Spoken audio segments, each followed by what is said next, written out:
মা কালীও কি তবে বহিরাগত হয়ে গেল?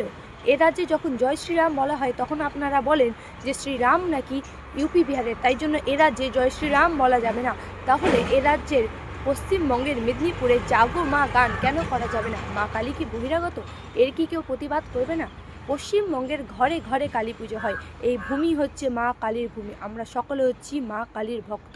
তাহলে এই পশ্চিমবঙ্গের ভূমিতে দাঁড়িয়ে জাগো মা গান না করতে দেওয়ার সে কে? এর প্রতিবাদ কে করবে আপনারা বলুন। যখন লগ্নজিতা চক্রবর্তী পশ্চিমবঙ্গের মেদিনীপুরে স্টেজে দাঁড়িয়ে জাগো মা গান করে, তখন একজন তাকে মারতে এসে এবং মারতে না পারে, তখন সে বলে অনেক গাইলি হিন্দুদের গান, অনেক হিন্দুগিরি হয়েছে, এবার একটু সেকুলার গান গা।